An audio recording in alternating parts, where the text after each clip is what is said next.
Welcome home to St. Anne's.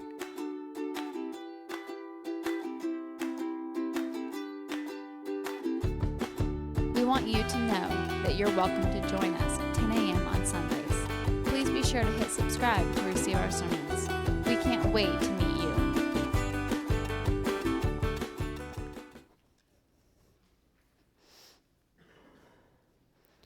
All right, we have two options for. Woo! That's loud. That's like the booming voice of God, except higher and squeakier. I think, at least from everything I've read in Scripture, God is a little bit deeper and more booming than I am.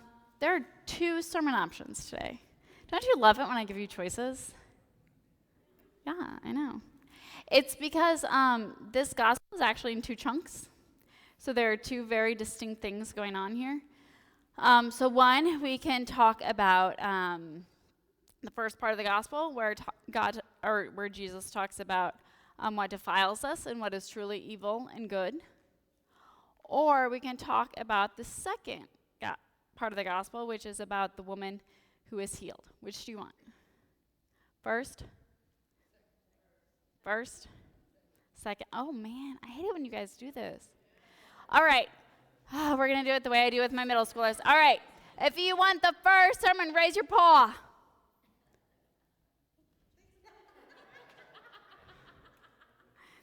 Okay. I'm not voting. I don't want either. I could. Okay. Let me see if I can tie them together. I think I might be able to tie them together. I'm going to try and tie them together. Oh, your faith is great. If you're really lucky, it might make you well. Probably not, but you can. I know, the second part's hard. Well, let's talk about it then. Let's talk about the first part, and then we'll get into the second part. Because I think the second part is tough to hear Jesus say those words, because we have this belief that Jesus is perfect and divine, and he doesn't ever do anything wrong, right? And then Jesus is saying some pretty ugly things to this woman. You're like, dude, not cool. We don't talk like that to our friends. That's what I say at school. We do not talk to our friends like that. They're like, they're not my friends. And I was like, we're using friends as in a general term. Okay. And they're like, that's my friend. Whatever. Okay. So the first part of the gospel is really, I think, probably something that we really need to hear. Can I tell you a story? I love stories. I love to tell stories. Okay. So my first church was like not the first church I served, the church I grew up in, which is kind of miraculous that I'm actually an Episcopalian based on the fact that I grew up in this church, because sweet baby Jesus. Every negative thing that they say about Episcopal churches, that was there. Okay. They were the most Episcopal church to ever Episcopal. And they were going to tell you about it, whether or not you wanted to hear about it. So when I was growing up, I had this amazing priest who is probably to blame in many ways for my being a priest. And he kind of took me under his wing, and he let me be an acolyte when I was like 8. So I was, which doesn't seem like a big deal here at St. Anne's. Because we're like, look, if you can toddle, you can carry the cross. But that was not the way. Anyone here been in Episcopal church besides St. Anne's? Okay, you know what I'm talking about, right? Okay. So, like, we had the vestments and all the things, but don't wear the wrong shoes if you're going to serve at the altar. I was like, let's just be glad if people are clothed and in church, okay? Just don't come to church the way God made you. That's like really all I'm asking, okay? Other than that, I'm like, fine. But that was not the case when I was growing up. And so this young priest came in. Ew, those are the worst. Because we think they're going to grow us in young families and stuff. But what they do is they come in and change things. And you're like, we just wanted more money. We didn't really, want them to actually come and make noise and stuff. But anyway, he did. And so one of the big discussions, and you guys haven't had this battle. I had this battle in previous congregations. I will never serve a congregation who splits their Sunday service into two. I don't like it. I strongly disagree with it. You'd have to have an enormous church for me to think that was a good idea. Because basically what you do is you create two different churches, okay? But you will see it to this day. These tiny little 99% dead churches, but they insist on having two services. We've got to have an 8 and 10 because that's the way it's done. And the 8 is always right 1. And we're like, we don't even believe that theology. Well, yes, we do. No, you don't. Yes, we do. Have you read it? Well, no, but I like the way it sounds. Okay, well, that's not really theology, but poetry. It's nice. Okay, so there was an older woman there, and she, bless her heart, she was very insistent that the 8 o'clock service be maintained. However, she was probably one of the more bitey people in the congregation, very backbitey, very against the clergy person, very against kids, all those things. And she communicated in a way that was not terribly kind, okay? However, she was insistent that we have an 8 o'clock service. Would you like to know why? I'm gonna have a seat because, I tired. Okay. Would you like to know why we had to have an 8 o'clock service?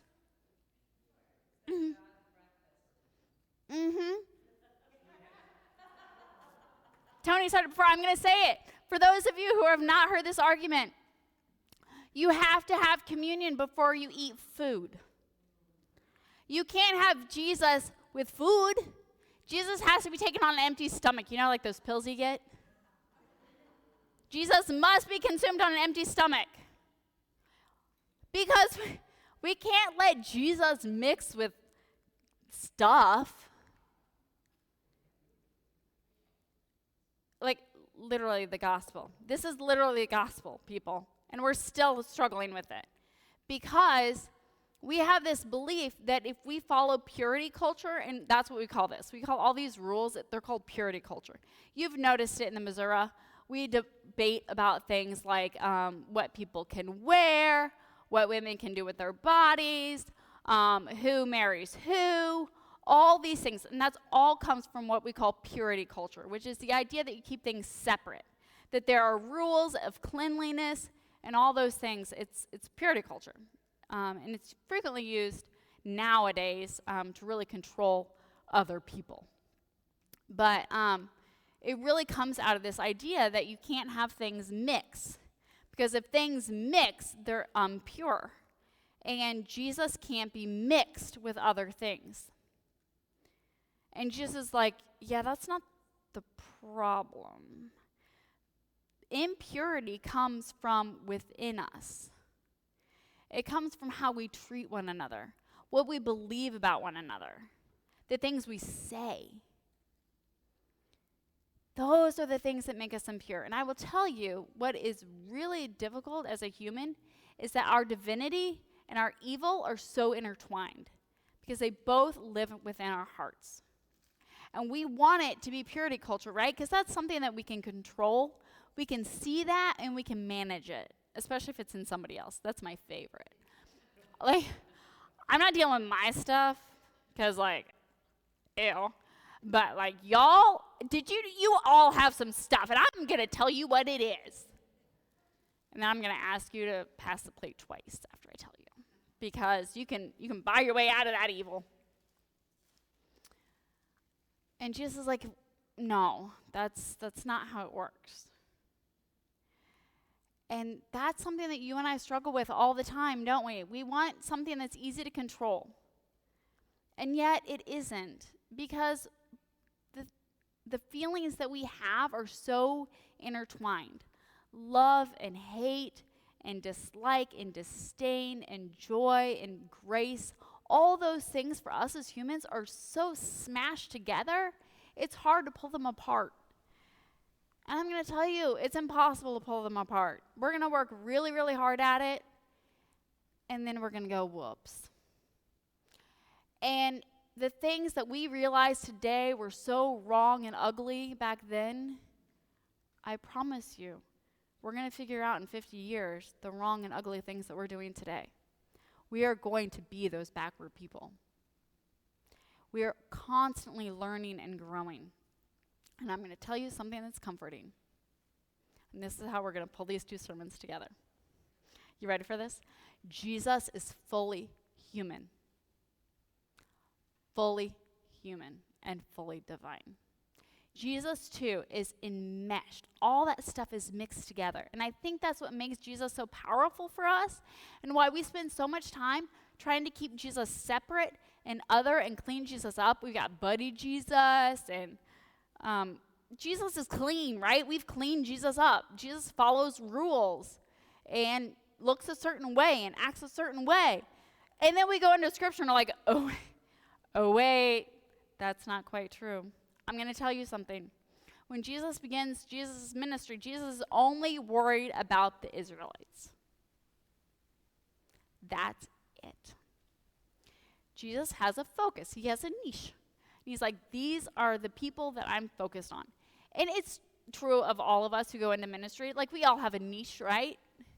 Like, mine, God, I hate to say it out loud to you because it might hurt your feelings. Mine has always been small, struggling congregations. Always. And you're like, what? That ain't us. I mean, it ain't you. Vestry, it us. But that's always been mine. Like, I grew up in a small church. I grew up in rural America. That's just where I am. That's what I do. I go on sabbatical and I find those churches, okay? Like, that's just me. We all have a niche. Jesus has a niche. The people of the Israelite faith. That's Jesus' niche. And that's Jesus' focus. So when this woman shows up and does not meet that criteria, Jesus ain't very nice. Because I'm going to tell you a secret. Think of the ugliest thing in our culture that you could call somebody. Okay? Don't say it out loud. I already need to apologize because I cussed last week in a sermon. I feel really bad about it. It was unnecessary. I'm sorry. So don't say it out loud. But I want you to know that in this time and in this place, calling somebody a dog was literally the worst thing that you could do. Literally the worst thing that you could do. I mean, not to me, because have you met my dog? Perfect. Amazing. Love my dog.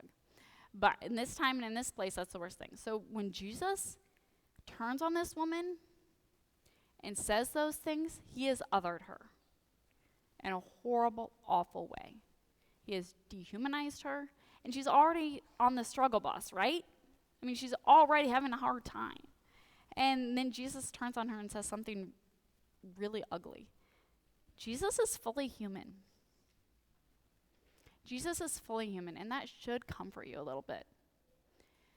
And it is with engaging in this woman,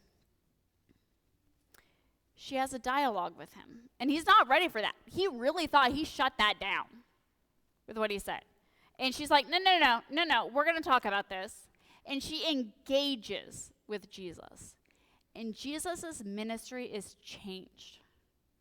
You and I are dependent upon this woman saying, no, I am not okay with what you just said. That is not okay. I am fully human. And you're not going to talk like that. And we're going to engage. You and I, because that woman, Jesus is the Jesus that we have today. Jesus, in that moment, is like, oh. And Jesus is like, mess that up. And Jesus' divinity shows up. And the Gentiles become a large part of Jesus' ministry. It is when, and Jesus is called out. And basically the whole passage before where he's been preaching to his disciples about this stuff, he just got caught for it, right? Anyone ever here done something hypocritical? I mean, no. Obviously not. We're Christians and churchgoers. But the power in our divinity come when we catch it. When we say, oh, whoops, and we change it. And remember, we are both divine and messy. We're mud balls. The Adam literally translates into mud creature, okay? We are muddy and chaotic, and yet also carry divinity within us. I mean, not to the degree that Jesus does, okay? So do not run out and call the bishop and be like, so here's what Meg said about Jesus today. Because that is not what I'm saying at all. And it's y'all's fault because you said tie these two sermons together. So it's on you. But it is really important for us to catch those moments and say, oh, I was wrong. I was wrong. Because it is in those wrestling moments that our true divinity and our true call is found. It is when we wrestle with those things, our own humanity, our own whoops. And if we can't wrestle with our whoops, then we can't move on. And the world doesn't move on. And we're stuck. Our anger sticks us. And there are two ways that Jesus could go in this moment when this woman engages with him. He could really put it down hard, right? He could become really defensive. How dare you? I put you in your place. How dare you? Or he can accept the divinity and be like, ooh, I'm better than this. We are better than this. God and Jesus are not worried about what you're eating. God and Jesus are not worried about who you marry. God and Jesus are not worried about all these things that you and I get stuck on. God and Jesus are worried about whether or not we can enter into a love and grace so strong that sometimes when we trip and we stub our toe, we become renewed. And it is when we do that our ministry really changes. I know, I love it. I feel you, kid. I feel you. I feel you. That's literally how I've been all week. I'm not going to lie. Ask my husband, like, I've come home every day. I'm like, rah! And he's like, you just need the kids to come back, don't you? And I was like, I do. I don't like adults. I'm no offense. I love you. But,